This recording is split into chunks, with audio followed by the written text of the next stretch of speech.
Hey, sports card fans, welcome back to another episode of Two Guys, One Hobby. I'm John. That's Don.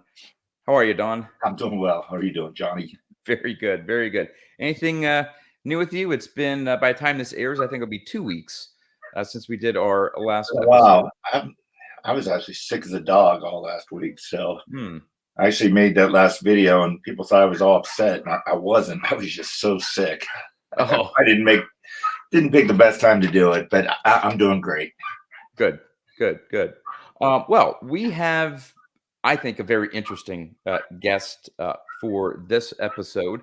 A lot of us older generation that are into vintage, we've mentioned from time to time, like, what's the future of the hobby going to be? And is, the younger generation ever going to be interested in vintage, or are vintage cards just going to be, well, not necessarily worthless, but is there going to be any interest moving forward in vintage, or is it all going to be modern stuff? And, we occasionally turn to people to say, well, hey, as people maybe get older, they may have a more appreciation for vintage. But our guest today is a member of the younger generation, and he is into vintage already. So I think this is going to be a great opportunity to learn more about why he's interested in vintage cards. I'm sure he's interested in modern cards as well, but he does collect vintage cards. So we'll, without further ado, we'll bring on our guest, Liam, JrBaseballFanatic12. Hi, Hey, Liam. everybody. Hey, Liam. How's it going? Good. How are you? Good. Well, for those of you not familiar with Liam's channel, by the way, I will have a link to his channel in the description of this video here. So definitely go check his channel out if you're not familiar with Liam. But Liam, maybe you could start off briefly with just giving a background of your collecting history, how long you've been collecting, what got you into collecting, and maybe how we can transition into you collecting some vintage cards. All right. So I started collecting about, I would say, 12 years ago. Since I was really little, my parents would bring me to the store and just have me just touch on a pack, and then we would buy it, rip it open. So yeah, I've always grown up loving sports, especially baseball.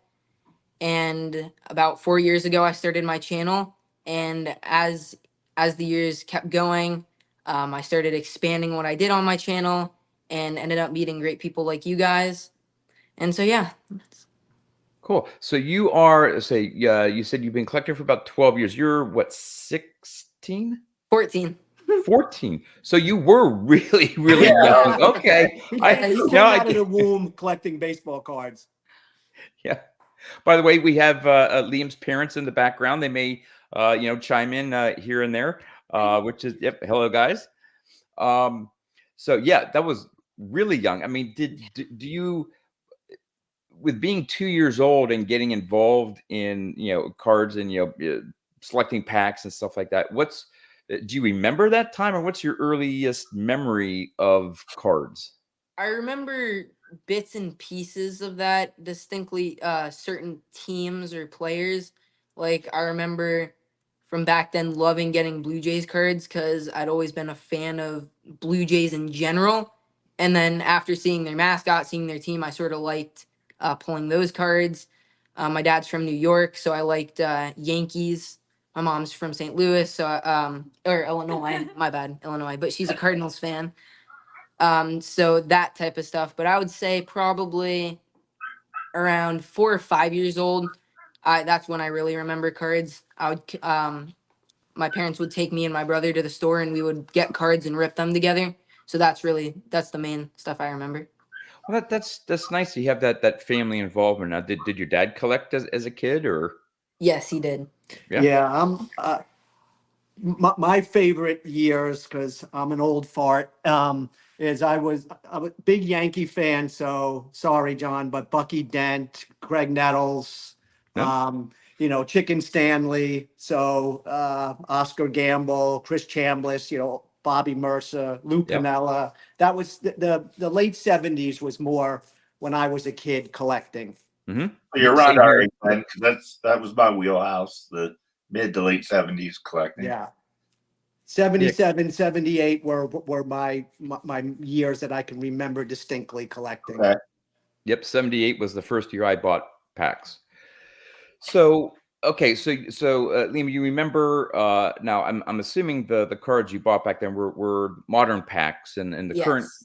packs for that day. So you started off with the current cards of the day, and like you said, the Cardinals and some Yankees and the Blue Jays.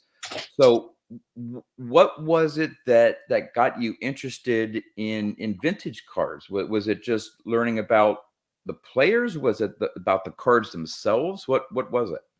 A little bit of both. About ever since I was in second grade, I'd loved learning about history.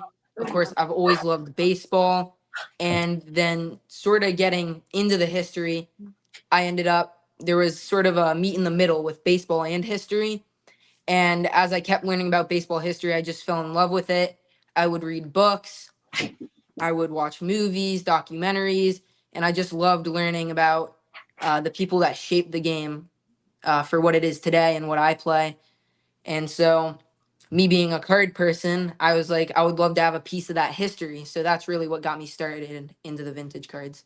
Yeah, Who was your first vintage player that you got a card of?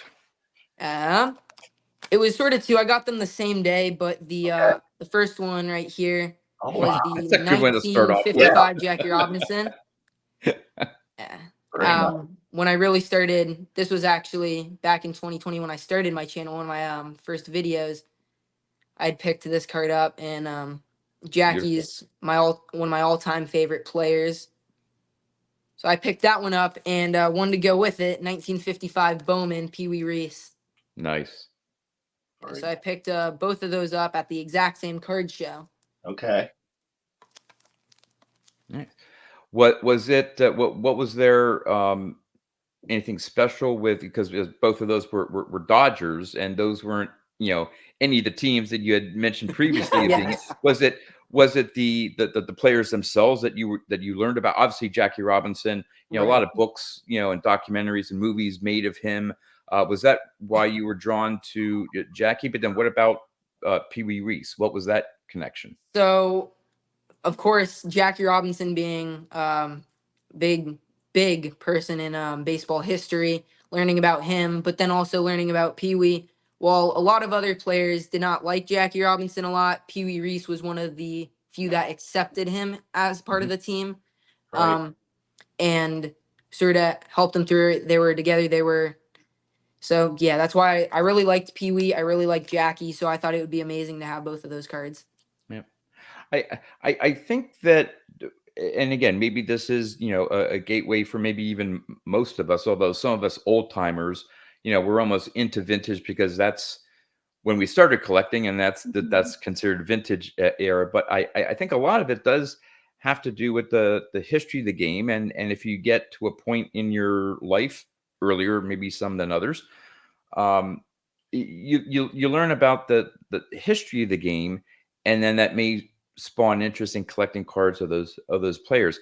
Because if you think about it, when you're watching games today and someone's going after some record or this or whatever, they always refer to those players who have been retired, Hall of Fame players, whatever. So without them as being part of the game, you can't really. It's missing the point of these records, and whether it be hit streaks, batting average, you name it. There's always referencing the vintage players, the older players, the retired players. So even in today's game, those players are important, at least in my eyes. Definitely, they definitely are. Yep. So beyond now, I'm assuming you still do collect some modern cards as well. I think you still rip some current product and stuff like that. That's how I really started my channel back in 2020. I loved the history of baseball, but I was really just ripping cards with my mom and dad, doing that. But then we started going to card shows, and then I started seeing a lot more of the vintage cards. I started buying those cards, and then that's that's what really sparked it. Now I love buying vintage, but I also do prospects because there's not going to be these vintage cards without the prospects coming up. So for later generations, those could be like the next Lou Gehrig's or Pee Wee Reese's. So I love watching them as they develop as players. And that's great that you have a wide variety in your collection, that it's not just one or the other. You can appreciate the modern cards. I mean, with my Boggs collection, I still like some of the new shiny stuff that is made. Do I like all the 800 parallels that come out of each card? No, but that's a whole different topic. But I can appreciate the modern cards, but I like the vintage as well. So Liam, look at that. He's like, get this card, get that card. I had a lot of cards ready, but then as my wheels are turning, as you guys No, are speaking, I'm like, Liam, I know of you because I've seen you in videos with Orlando and your Florida crew and Lou and Sticks. Yeah. I got to be honest, I know of your channel, but I don't know a whole lot about you. So tell me a little more about. You mentioned in one of our texts that you go to a lot of spring training games. First of all, who's your favorite team? so anymore, because I've been homeschooled since about 5th grade through middle school. Okay. So we've gone to about like 4 years of spring training games. So I would have said the Yankees, but anymore I'm more just a baseball fan in general. You don't have a specific team. Yeah, I love the different players. Yeah, but see, that's a way for you to cheat, because by saying that you don't have a favorite team, that way you can always root for, the best team, that year, and say, hey, his team wins the World Series every year. Exactly. Yeah, you like can. My team, my team won the World Series every single year. He's running for office. What's that? He's running for office. So Yeah, I can see that. Don't want to play favorites. Yeah. So as far, do you play baseball? Yes, I do. I Yeah, play what 14U travel baseball here in Florida. Okay. I'm a pitcher and first baseman. You guys, because you're in Florida, you can play year round, correct? Yes, there's spring, summer, fall, and it loops just back around. You basically have maybe putting it all together a month and a half break if you put all in between all three. Okay. But it's one right after the other. Yeah, that's like, I don't know if you're familiar with George, Diamond Yard Sports Cards. He lives in Arizona, and his kids are the same way. Yeah. And it'll be snowing here in Pittsburgh. He's like, I'm going to a baseball game. Now, did I see that you also played football, or is it just baseball? It's just baseball. Okay. All right. I don't know why I thought that you had played football as well, but Are you a lefty, imagine with baseball pretty much year round. Are you a lefty? I'm a righty. Okay. Well, you said you pitched and played first base, so I Yeah. thought you were left-handed. Yeah. Okay. Unfortunately, I wish my parents would made me a righty and a lefty. That would have worked out perfect for me. Yeah, way to go, Mom and Dad. Yeah. Well, trust me, I tried to convert him lefty at an early age. It just didn't work. So it worked out all right for Hank Aaron and Willie Mays being right-handed. Now, with some of these spring training games that you've gone to, have you gotten any players' autographs on cards or anything like that? I have cards and baseballs. I've pulled out some, definitely not all of them, because that would take a while. But so some of them, this guy right here, Naoki Iwasawa, he's the new Tampa Bay Rays pitcher they just picked up. That one was actually signed in Japanese. Oh, wow. Nice. And I've got one where he signed it in English. Some of my favorites, some of the prospects, top prospect guys, Termar Johnson, the number one draft pick, Paul Skeens. He pitched yesterday. Yes. Is he the one he's the one that's dating that gymnast, right? Yes. Yes. Yeah. Okay. I thought I saw something on Twitter or something today. I don't know what it was, but yeah, okay. Yeah, he's got some incredible talent, and he'll be a Yankee in 5 years. Yeah, unfortunately, Hopefully. No. I know some Pirates there. Who was that? Andrew McCutcheon. Okay. Now, see, Yeah, now you're so just sucking up to Dawn. Yeah. All right. let me see. All right. Wait, Where are the wait, Red no, Sox? wait. Where are the Red Sox or Mets? Maybe they don't play in Yeah, no Florida. one collects those. They do. Red Sox They do. We do. haven't Red Sox seen the in Mets Fort yet. Myers, so- We did see the Red Sox play, but unfortunately I couldn't get a lot of the top guys. I got a few of the minor leaguers. You have Blaze Jordan, who's I an did. upcoming I did get prospect. Blaze Jordan. This card is one of my prized modern cards. This was Oh, the Tops Now card of Acuna and Albies. They're the rookie duos, youngest to hit home runs in the same game since 1978. I got them both to sign the card. nice. Awesome. Yeah, it's taken me 4 years to get Acuna's autograph, but I finally got it this year. So are they are these spring training games? Are they fairly? Are the players fairly willing to sign autographs? Like, do they take the time after practice or before the games, or is it really Mo- hard to get autographs? Most of them are, depending on the stadium, depending on the player. Like Acuna, he is really hard. Of course, it doesn't help that he doesn't speak a lot of English. But a lot of them are willing to sign. A lot of them sign after the game. Some of them sign for a select few before the game. But practices are where you get a lot of autographs. That's the week and a half before spring training, because you can go into the stadium and see them play, and it's way more laid back. They're having a lot of fun out there. They joke with you. You can see them just having a lot of fun. Yeah. So obviously they allow you into the stadium for those practices.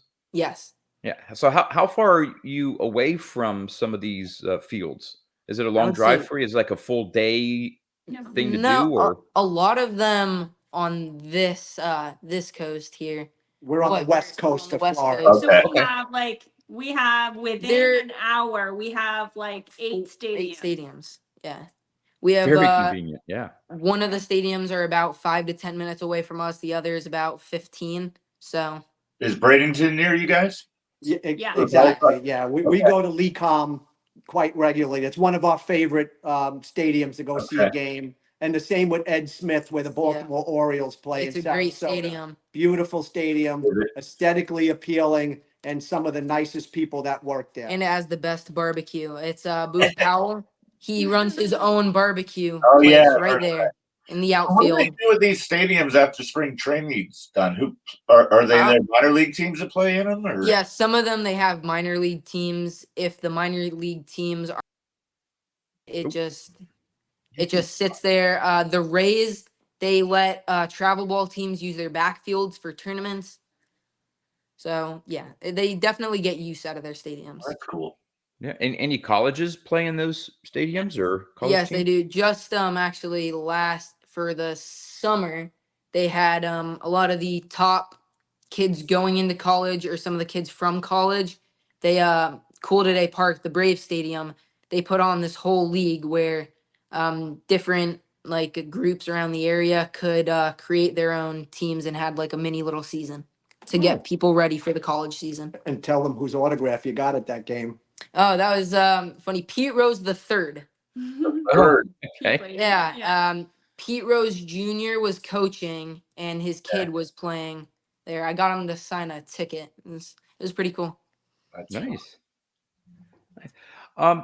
So getting back in again, we can go back to the stadiums and modern cars and stuff, but in terms of collecting vintage, is it what's your focus, or maybe you don't have a focus when it comes to vintage? I think you've worked on or working on at least a complete set.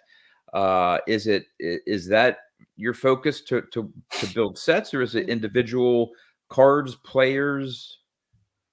It's all different. Okay. I have different projects I'm working on. The one with the set, it's the 1959 set. I've got most of the big ones. I've got Whitey Ford, Al Kaline, Roger Maris. Nice. I've got Mickey Mantle. He was one of the first ones I Oh. picked up. That's obviously the big one. Yeah. Yeah. Roberto Clemente. This was a nice one. I picked that up at Collectors Con a few years back. That's where I met Lou Rock, John Mangini, James Elite Hunters. Got Hank Aaron as well. And probably the biggest one from the set I picked up actually at the National, and that was the Bob Gibson. Oh, Nice. And this card Wow. is one of the reasons I got into the 59 set, along with just loving the design of the set. Because I'm a pitcher, I love all the top Hall of Fame pitchers. So knowing Bob Gibson had his rookie card, this was the card I wanted, and having a lot of great players in that set, this was the set I chose to I collect. think is that the only Hall of Fame rookie card in 59? Yes. Yes, Okay. it is. You have There's the not a card? lot of huge names. I do not have Brooks Robinson yet. Okay, That's- after this show, this one's yours. So I'm going to get your Oh. address. Aw. Send that to you. Thank you so much. Oh, you're welcome. Don? How you So do? what'll happen to it? And what will happen with that card is this is something I've been working on because of generous people just like you guys. I've received some of these cards through the mail from different YouTubers. So what I did, this is actually from Sammy Thunder. So I've got a label maker. Oh, nice. I put the people on Okay. there. We've got Norm Is it? Cash's Norm? rookie, Don Vicente. These are all from Eric Fourleaf and Bob Serve, Jim Bunning, The Hall of Famer. Bobby Richardson. Those are all from Dylan Double D Vintage. So anybody Cool. that and it's not just the 59 set. If somebody sends me something as a care package, Right. something for my PC, I love to remember who it was from. So I put those names just in case someday I forget. I Like me. That's a good idea because, like, most of the stuff I remember, but a lot of people have sent me modern cards with Stan Musial and Clemente. I gotta be honest, they've all kind of merged together. I don't remember who gave me what, but a lot of the other items that I've got, and I think we've all received stuff from this community, which is, you know, was not expected when I got on here, and I don't think anyone got on here for that reason. But it's pretty cool. Yeah. Well, I just did a video. I did. Well, I can't say today because it's going to be posting on Sunday, but on Friday, posted a video of me picking up the 64 Topps Ernie Banks, and I showed off my other 64s, and two of the ones I had were like contest wins. Got one from Jason, Mr. Fisher Bike, and another one from Mike, Baseball Collector. And so I was running through. I'm like, oh yeah, that's right. Yeah, that's how I got that card. And so I'm sure I will need to write stuff of that down because as I get older, the memory is going to be going. So. And another card. This one I didn't have to write a label on. This was Hank Greenberg, the 1940 play ball. Nice one, and that was from John Mangini. He had a sticker on it, so I didn't have to. I didn't have to use the label. Yeah. Mangini marks his territory. Yeah. He does. I've actually been to his house. The card room that he shows is amazing, but what y'all don't see is there's another bedroom just full of boxes. And he pulls out these boxes. You know, it'll be like he'll pull one of these out, but it'll be like T206s, 33, 34 Diamond Star, like just it just blows your mind what he has. It's like, oh my god. So that's cool. Yeah. I gotta ask, what's the story behind the surfboard / paddleboard hanging on the wall behind you there? I've been staring at that the whole time. Yep. So that's it's a paddleboard, Okay. and my mom was a paddleboard instructor. She did paddleboard yoga. She's a yoga instructor right now, but she did paddleboard yoga. So we would go out on the paddleboard all the time. That was actually a gift for my dad. That's his paddleboard. Okay. Cool. But yeah, that's really fun. That's really fun to do. We actually one time we were going out and all of a sudden we see something. We thought it was a shark. and I'm hanging off the edge and my dad starts going closer and closer. And my mom's like, you guys should turn back. So we don't. We keep going. And all of a sudden the whole water just goes crazy. It was a tarpon sunning itself. Jeez. Oh. It had to be a hilarious. 100-pound tarpon that just exploded out of the water. And like a responsible father, I paddled towards it. Yeah.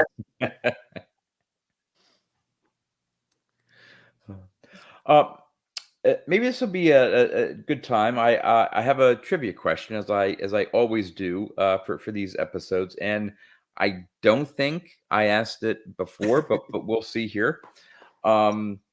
So, who is the only player to play for all four original expansion franchises and only those franchises? So there were 4 original expansion teams in the early 60s. And maybe as a hint, I can give you those 4 teams. But this player played for all 4 and only those 4 in his entire career. Okay.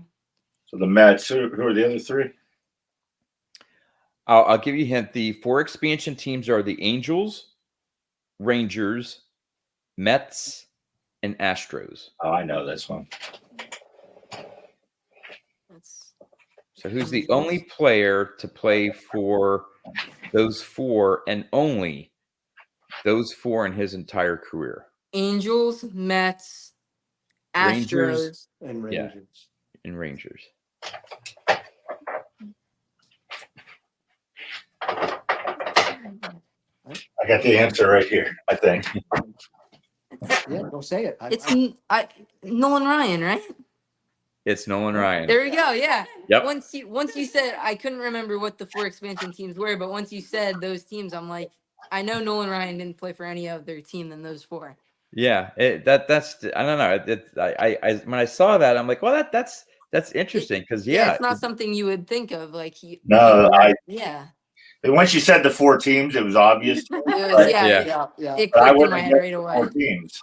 Oh, Well, no. because I thought, no, wait a minute. I thought like, well, wait a minute. Wasn't Seattle one of the 4 original, but they weren't one of the 4 No, they were original. like late They 60s. were later on in the I think they were later. later They were 60s, 69, right? I think. 69? Yeah. Yeah. So, yep. So that's the trivia question. What do we win, John? What did we win? Well, we haven't started doing prizes yet. Oh, See, So with my luck, it'll be the next show after this. You guys are gonna yeah, see yeah, it. we I don't probably know. do a prize in the next show. Yeah. Is he the second guest since we've become Hall of Famers that we now charge our guests to be on with us? Right. Yeah. We're We'll big time now. send an invoice after this, Liam, and we'll work things He'll out. give you the prize he just won Yeah. from John's trivia question. Yeah. And Nothing. and I didn't say this before, but I would like to congratulate you guys on the Hall of Fame. Thank you. Thank you. And going back to the question sort of before when you were saying what I sort of collect vintage wise, another one of them being Hall of Fame pitchers. Like Okay. I was saying about the Bob Gibson before, so I've got a list of all the Hall of Fame pitchers, and I'm going down like one of my other big purchases at the National, That's a great the call. 53 Satchel Paige. That's one of my favorite cards in my collection.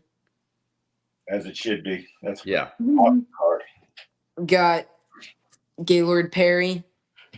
And that was a gift from Mike. Moynihan. Okay. That was after I was on the. That's not his rookie card. Right. Is that weird? We're aware. Yeah, that's his.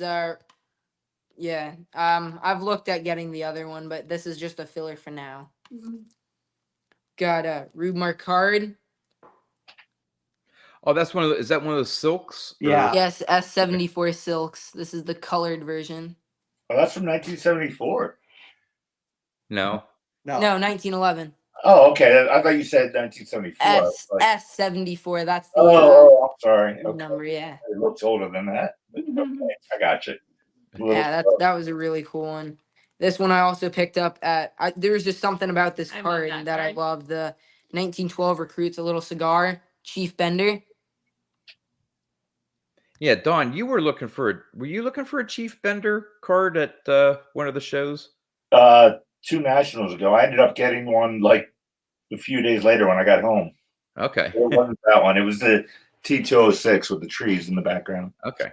Yeah, that's a gorgeous looking card as well. And earlier today, there was a Braves pitching prospect that I was with earlier today.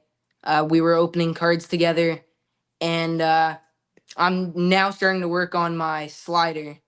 And he was giving me pointers about that. But as I was thinking, and I just remembered this, it was pretty cool that Chief Bender was actually the person who invented the slider. Oh, I did not know that. I didn't either. He Yeah, could have he got was- us on a trivia question. Yeah. And this was my first Uh-huh. big purchase. That was my Yep. first big purchase. That was the That's one of my favorite cards in my collection. That's a great example there. Yep. Did you know that I'm from Don said he's from the Pittsburgh area. I'm more in central Pennsylvania. And I grew up right across the river from the town of Lewisburg, which is home to Bucknell University. And Christy Mathewson actually attended Bucknell University before he went to the big leagues. He played on the baseball team, and I want to say he may even played on the football team. He was a good football player. Yeah. And if I'm not mistaken, I haven't been to it, but I believe he's buried in the Lewisburg Cemetery right next to the university campus. Oh wow. So that's awesome. It's like that local connection. And I actually got my master's degree at Bucknell since I live so close. So that's that so that's that connection. So yeah, that was one card that I'd always wanted to get, and it was at the 2015 national. I think my first national. I had my mind set on picking up the dark cap Christy Mathewson, and I was able to. So that's awesome. Yeah, that one's another one of my favorite cards. Yep. So again, with the 59 set you're working on, you are working on the complete set. Yes, the right? complete Okay. 1959 tops. Have you completed any other vintage sets yet? I have not. I've got bits and pieces of other sets, but this is the first set that I'm really working towards. Okay. All right. Just curious, and again, I don't want to get necessarily too personal here, but I'm curious because you've picked up some really nice cards in your collection. With any of the newer product that you open and stuff, do you sell any of those cards to fund some of your bigger purchases? Or yes, and at the national, I talked with some of the other guys about this. If it's not players I collect or I try and get signed, I do sell those cards, and most of the time I end up putting it right into vintage cards. Okay.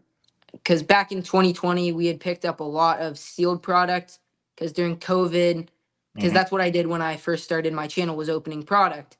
And you had the people going into Target and reselling it for like triple the price. So we had to get there really early in the morning just to get 2 boxes that I could open on my channel. Yep. And what would end up happening was when you find it, you just buy it and hold it so you could keep it, and we keep ripping it.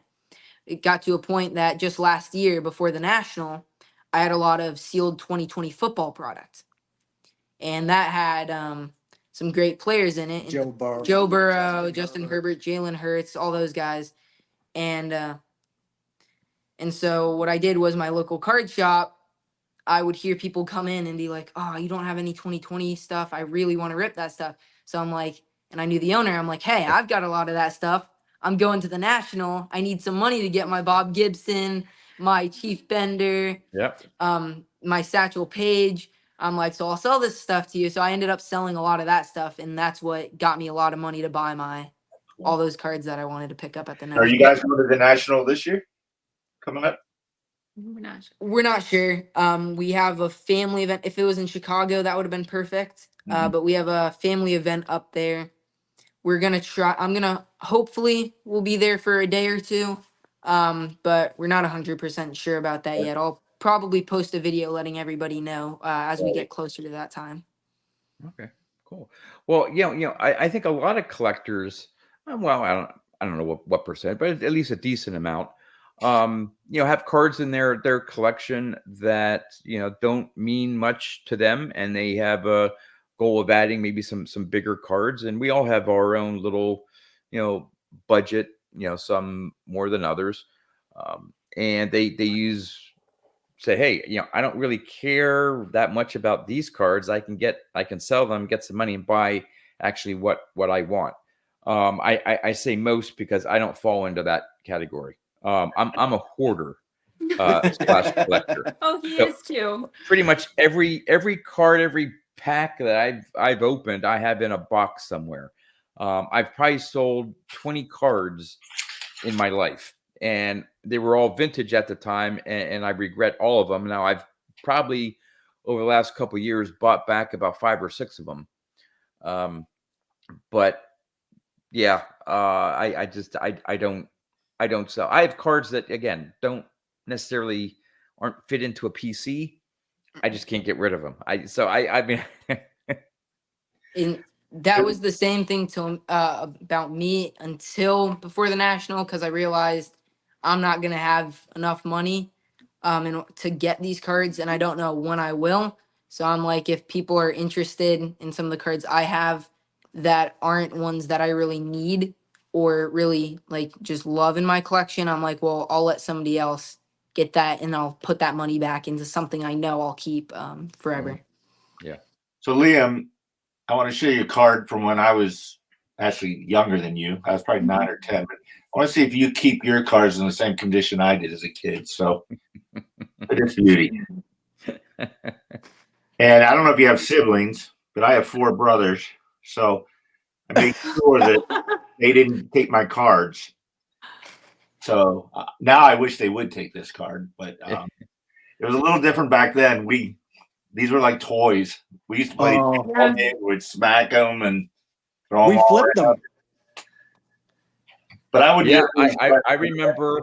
Now the flipping that I did, I still remember this day. I was probably 8, 9 years old. It was probably around like 80 or 81, because I think those were the cards from that year that we would flip.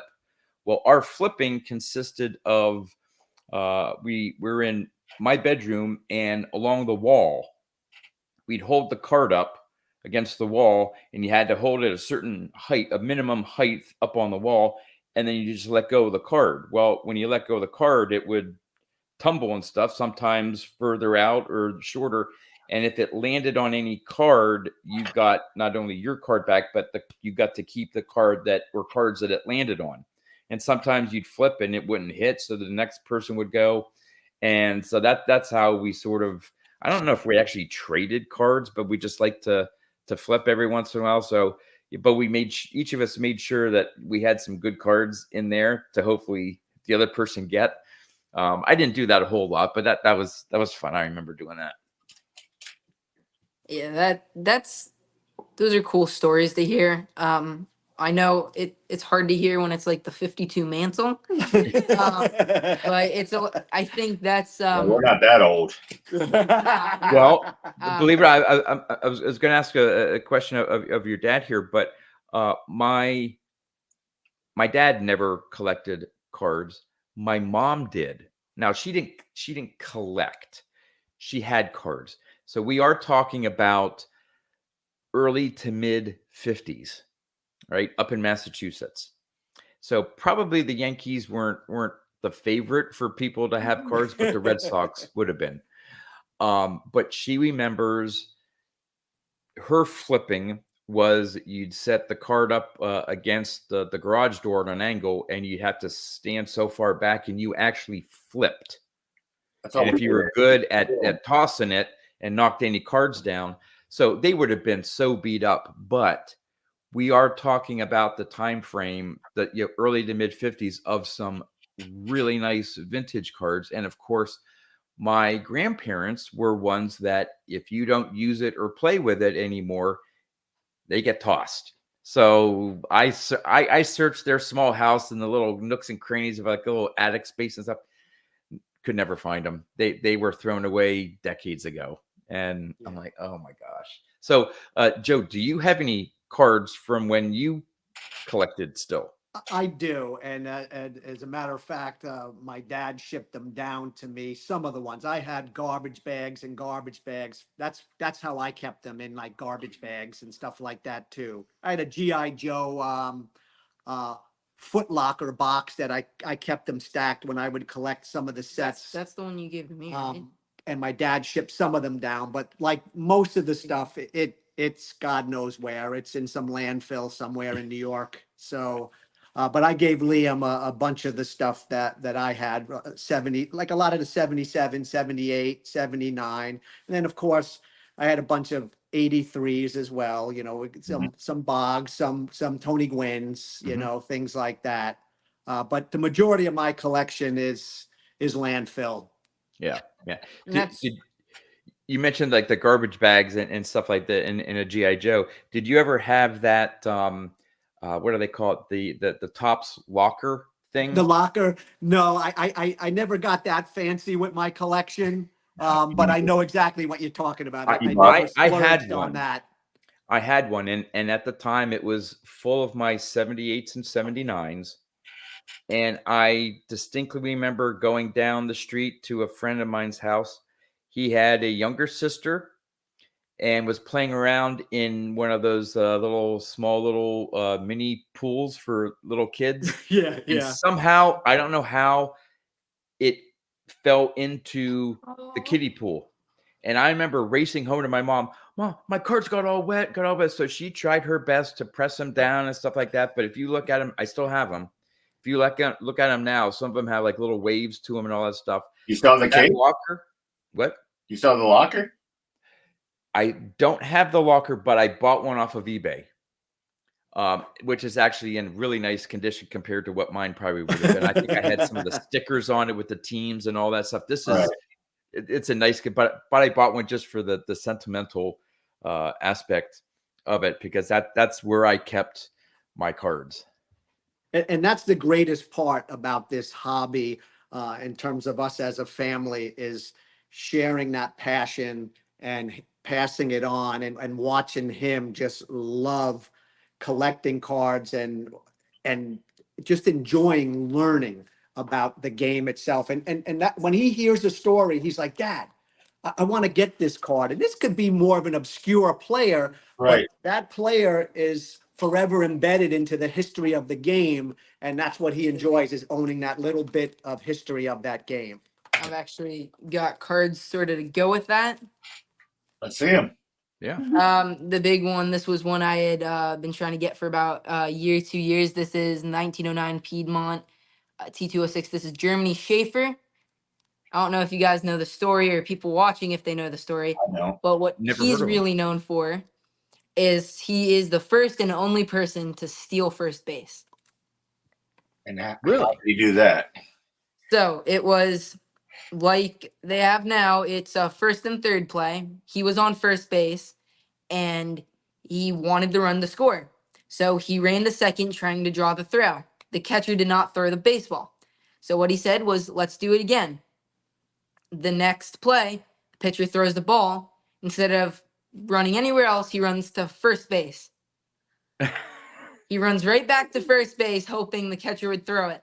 And I actually read this, and how they had worded it was the catcher just stood there, jaw dropped, and the runner on third base came out and said, he's like, if it had worked, I would not be at home plate, because I was just standing there in awe of what Germany Schaefer just did.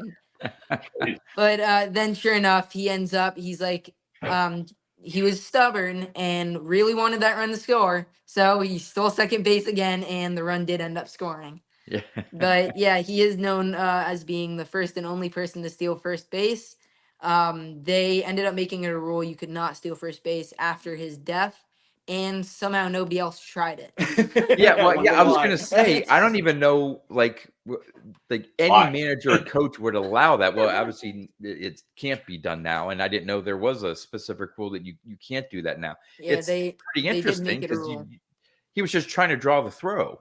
Right. Say, hey, look at me, tag me, come on, I'm. Like, Yeah, that's what I like about and you mentioned John Mangini, his channel. He'll show off some of his cards, and I'll go like, "Who's this player?" And he always has some interesting, this was the first player to do this, or the only player to do this, and it can be from some player from 1912 or 1898 or whatever. And he always has a fascinating story behind the card. So it's not just, well, hey, I have this Hall of Famer and that Hall of Famer, or a well-known player. He has cards of these obscure players that you never would know anything about, but he tells something interesting about them. Yeah, I learned about him in a book, Glory of Their Times. One of my favorite books I've read. Another guy, Tommy Leach. Mm-hmm. He's one of the first. He's one of the first people to play in the official World Series containing the NL and the AL. He the big story around him was when he was going into the league. It was between two teams, and he was leaning towards one team, and they said, "Well, don't go to that team. They've got a player playing your position. His name's Wagner. Go to Pittsburgh instead." He's like, "All right, I'm going to Pittsburgh." And so he goes to Pittsburgh. He's sitting on the bench, and all of a sudden, a big guy makes an incredible play, lays out, picks up the ball, throws it, dirt flying everywhere. He's like, "Well, who's that?"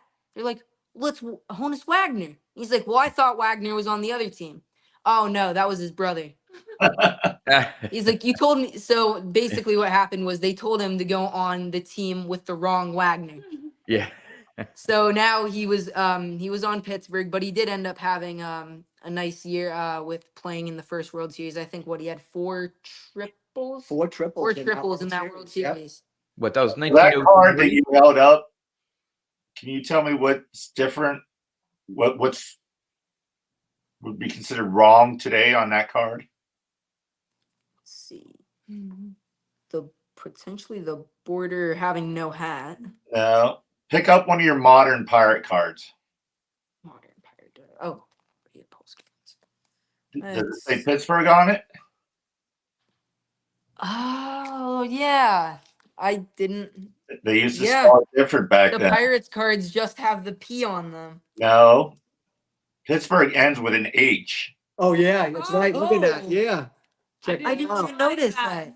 You're right. So one time, that's how, I don't know how it happened, but that's how Pittsburgh was spelled, but it is now spelled with an H at the end. Wow. Oh my goodness, that's pretty. I did not realize that. Yep.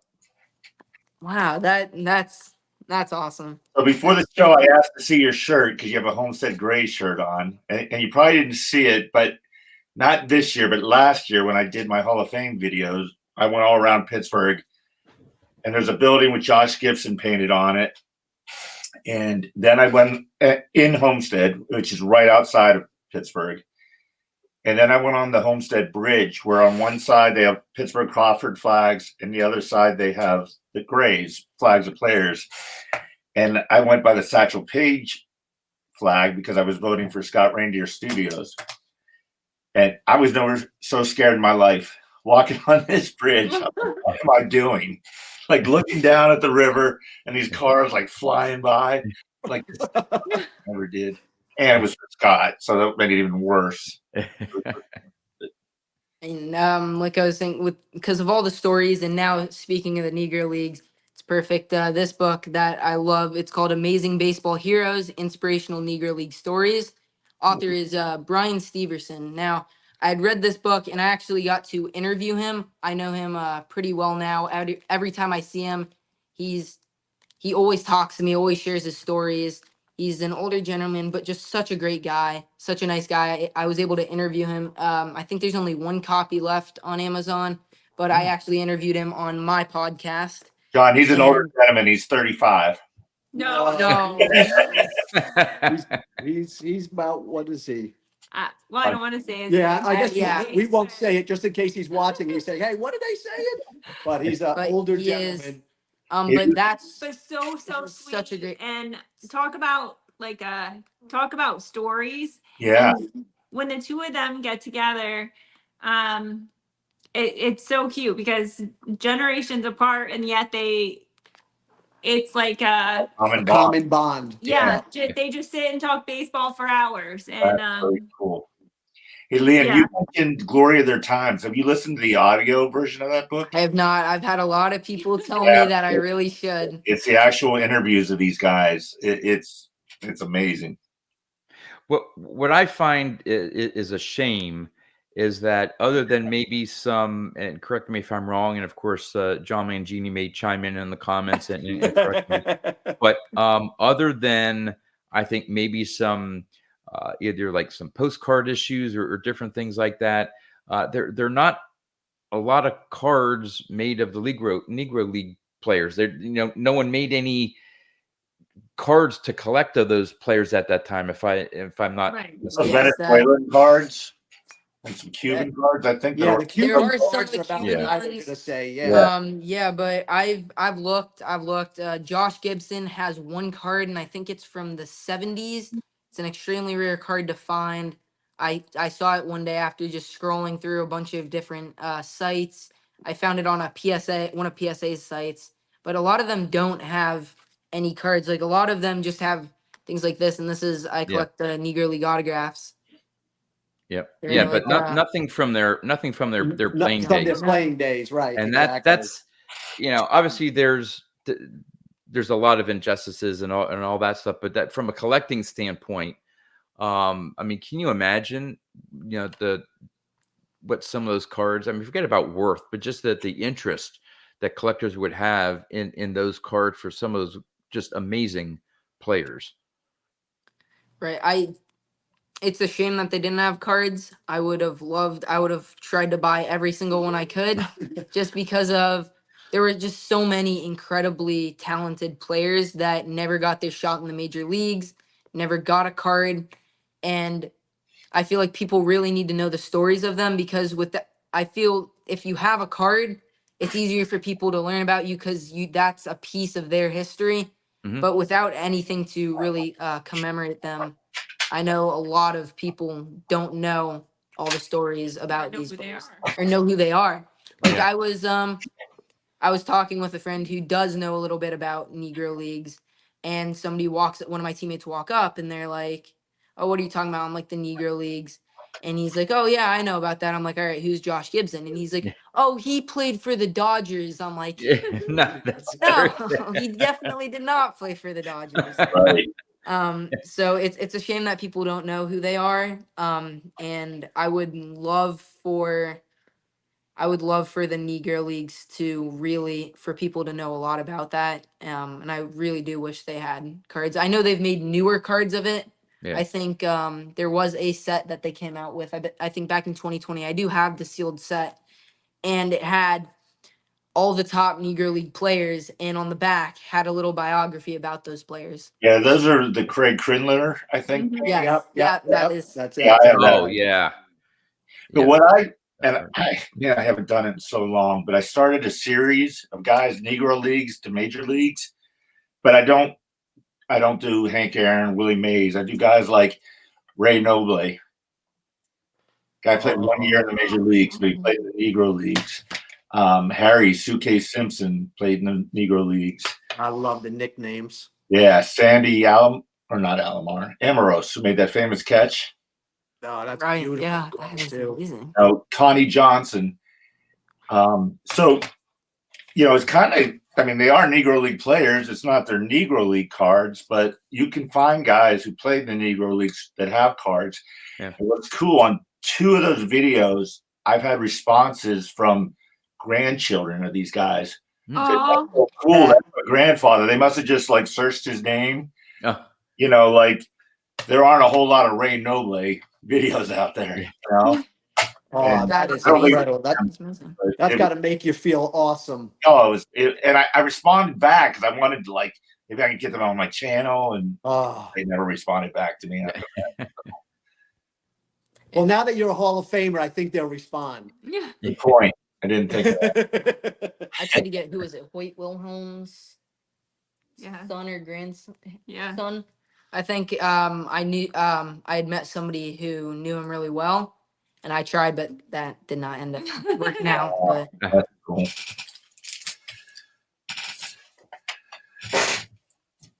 Yeah, too bad that you're not going to be up in the Cleveland area before the national, because Dawn and I and a bunch of other YouTubers are going to the Strongsville. Yeah, I So saw that you guys are all going. Oh. Yeah. yeah, it'll be the first time I go, and supposedly it's all vintage. So I'm just Yeah. going to be in That's heaven. that's one of the bucket list ones for us to go to as well. Yeah, Well, that's I have a all feeling that it's for gonna. me, so it's nice. Yeah, I think it's is gonna. Chris from Missouri, I think, is really starting to put this together as sort of like a mini East Coast uh second national type thing, at least in terms of YouTubers and stuff like that. So I'm sure this is going to start to be some sort of like an annual event. So we'll see. And I heard it's going to be the largest one this year. Yeah, I think they moved. First They time. moved it. Yeah. Yeah. So it's not going to be in the hotel. It's like across the street in a In the arena. larger Yes, Yeah. the convention hockey center. arena or something. Scott said. Yeah. So we'll be fine. I don't know how much money I'll be able to bring, because I'm saving a lot for the national, but we'll see. Sometimes it's just about the meetup and the stories. Oh, and yeah. No I mean, doubt. and that's really why I go to No the doubt. nationals as well. I mean, the cards that I've picked up at the national, I could have picked up on eBay, to be honest with you. If I searched and stuff. Now, maybe not the best deals if it was buy it now or whatever, but the cards have almost become secondary. I mean, it's getting to meet you, Liam, last year at the national, and your parents. Just those get-togethers and interactions, and being excited for the cards that other people picked up. So that's really cool. Yeah, it was phenomenal getting to meet all the different people of this community at the show. All the different nights where it was just everybody hanging out. It was an amazing experience. Yeah. And then you'd see them at the show, and they would be like, "Look what I just picked up," and it would just be like it was just so much fun. Yeah, and you're in a good position down in Florida, that there are a lot of YouTubers down in that area that I've seen stuff where you've gotten together a bunch of the Florida crew Yeah. have gotten together, and that must be really nice. Yeah, that was right before the national. A bunch of us met up up in Tampa. We went to a card show. That's where I met Hugo, Signs of the Okay. Pastime. Yeah. So we all met up there. We went to Lou Rock's house, spent the whole day there.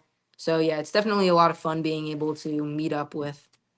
Yeah, I know a certain former ball player who lives in Tampa. Was that Derek? What? Derek Do you Jeter? happen to No, have any of his not Derek cards? Jeter. Jeter? No, I know. Oh, someone named Boggs. Yeah. So I years ago, for the where I work, we go to some of these annual conferences, and this was really before. I mean, I had been collecting Wade Boggs at the time. I think it's been a while ago, but not even close to interacting with Boggs. I never met him before or whatever, and it was in Clearwater Beach, Florida, which is not too far away from Tampa. And unfortunately, that annual conference has not been back. It's been to Miami or Orlando, and I'm like, oh, it's not close enough to Tampa. So I'm hoping one of these years it comes back to Clearwater Beach, because then I'll be giving someone a little notice and saying, hey, you free for dinner one night or something. Don's gonna be like knocking on his door right away. Man, Well, Restraining order. Jason, Mr. Fisherbike, I think he told me one time that he drove by his house. It's in obviously like a gated community, but he drove by, and I don't know if he was able to manage to see his house or something like that. But yeah, he obviously didn't get that close, but he knows sort of where Wade lives. So Yeah, we actually just officially met Jason for the first time. A lot of times he would have to bail last minute just because of work. But we got to meet him over the weekend, actually, at a card show here in Venice, where we met Denny McClain. Oh. He was at the show, and I had bought his autograph to get him to sign his. You bought his card. I bought his card, but I also bought the autograph to get him to sign it. And he sat there talking with us for all it took was me to purchase the autograph, and the other guys were right there. Mike Hitman and Jason, they were there with us. Okay. And Denny sat there talking with us for about 40 minutes, Wow. telling us stories. I posted a little video of that on my channel, but he was giving me pitching tips. He was saying how he used to play football, and Dick Buttkiss knocked him out. Yeah, so it was pretty funny. And like with the books, we picked up some of his books that he had there. Did But sign he was those as definitely well? what? Did he sign the books for you? Yes, he did. He'll read the inscription. He's a character and Yeah. a half. I'll tell you that. Yeah, the and We'll have to see him after we get inscriptions off here. there, maybe. Oh, okay. He Liam, keep the ball down. Change up is a great pitch. Never forget the answer to pitching is strikes. He inscribed it with all of his stats. In the other book, inscribed it, Liam, best wishes, stay safe. Never leave home without a cup. He was Never go to definitely jail. he was hilarious to listen to, and it was just a great time. I think I have a Denny McLain on-card autograph card somewhere, again, in one of my many boxes, which is now with the move to the new house is in the basement in some box. But the reason why I bring it up is it was I think Fleer, one of the Fleer Greats of the Game cards. Yeah. I didn't buy it. I didn't pull it from a pack. It was, I think, around the time that Fleer was going out of business in bankruptcy, and there was something where, and I can't recall all the details, something where there was some redemption or something where I sent it in, and of course they were going through bankruptcy, so they sent just a bunch of cards from what they had in their inventory as the redemption or something, and that was one of the cards, and I'm like, oh, Denny McLain, but I still have it, and I'm pretty sure it's on card.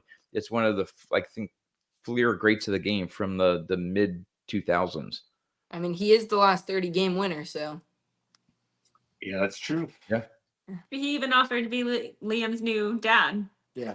He was trying to get my wife to leave me, and he goes, and I'll even take the kid too. He even offered to give me pitching lessons if I shaved my head. Okay. So, yeah. I guess you didn't get pitching lessons. No, No. it's like, and I still got my wife, so everything's There all you right. go. The win-win for both of you, I guess. Yeah, but what a gracious guy with his time and the stories. You know, those are the things that are priceless that Oh, you of like course. to chronicle, because unfortunately a lot of these players are getting up in age, and these Yeah. stories sometimes go by the wayside. So it's nice to have some way of preserving some of these stories. Yeah, that's why I wanted to show this card. It's a little off topic, but Andy Russell, who played on the first 2 Super Bowls, passed away last night. And I actually knew Andy very well personally. And Oh, I'm sorry. yeah, that's okay. He was 82. He was pretty sick. And I never wanted to bother him for his autograph. And what's his name? Scott Reindeer sent me this card. I was like, Scott Meaning was sent. And I said, his wife's name is Cindy. I'm like, Cindy, I hate to ask, but will Andy sign it? She's like, why are you concerned about that? I signed it. So it was cool. And, he was in a senior home, and we'd walk around and people would be like, hey, Andy. And I'm like, Andy, you're pretty well known here. He's like, I did play for the Steelers for 10 years, He was like, yeah, I know. And then one time he's like, who'd you play for again? Yeah. I'm 6'5". And I'm like, I didn't play for anyone, Andy. Oh, that's priceless. Yeah, Thanks for sharing that story. That was. Yeah, it's nice, Liam, with that story with Denny McLain. Whenever you can get and go to a signing or a show or things like that, and find a player, and maybe it's because maybe there's not as many in the line to get their autograph, or maybe it's a smaller show, things like that, to be able to be in a position not only to get the autograph, but just to be able to talk with them for a little bit. Yeah. Because I mean, you've seen it at the National, and I've been to a few other card shows where it's just an assembly line, and I can't blame the players, but they'll sign, quick picture, thank you, hey, stop by, and it's the next one, and it's the next one. I remember at one of the shows, I think it may have been the Philly show, I don't know, now it's end of 2022 maybe. I went, and because Boggs was going to be there. And I remember standing back in line because I wanted to wait toward the end, so I had some time to chat with them a little bit and not hold the line up. So I kept letting people ahead of me, and the line wasn't really moving as fast as some of the other lines. And I heard a couple of people complaining, like, "Geez, what's taking so long?" and stuff like that. And I said, for Wade, he'll take that extra 30 seconds, 45 seconds to just, again, maybe not get into a lengthy discussion, but say, hey, how's it going, or this or that, or they may want to, bring something up. Wade, and I'm sure he's not the only one, but not everyone does. He'll take a few minutes or a minute. Well, when you have 60 people in line, even 30 seconds of extra little chat time, it slows the line down. And so they were complaining. I'm like, hey, this is the reason why. And when I told them, they're like, oh, really? I'm like, yeah, he'll like, you can talk to him for a little bit and stuff like that. We're like, oh, that's really cool. So they actually appreciated then, having to wait in line a little bit longer for Wade's autograph than maybe some of the other players that were just like, hey, thank you. And, next type of thing. So. Yeah, those are priceless moments, and to be able to experience that, it's just something you'll just never forget, because you'll talk about it, till they put you in a box, Yeah.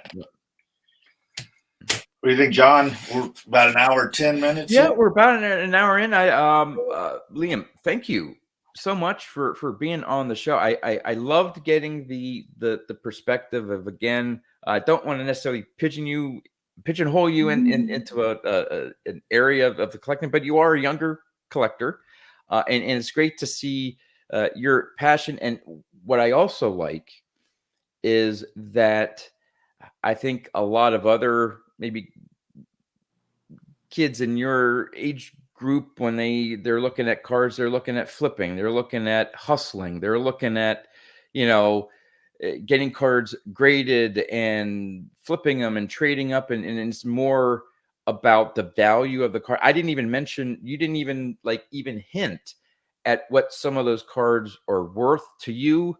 It's the history of the player, the cards themselves. Even with some of the modern cards, it sounds like, I want to collect a player, or I want to have this card so I can maybe get it signed. And it's all about the passion of the hobby and the cards themselves, which I really, really like to see.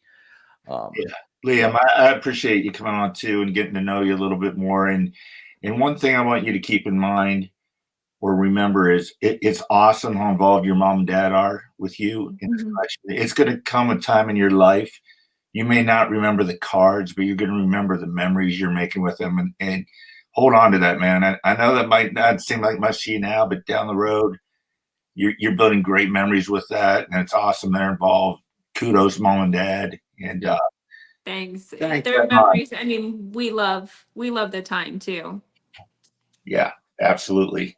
My youngest is 18, and he's my only son. I have 2 daughters, and he just never got into cards. I tried my hardest, tried to become a Penn State fan and everything else, and I didn't do so well.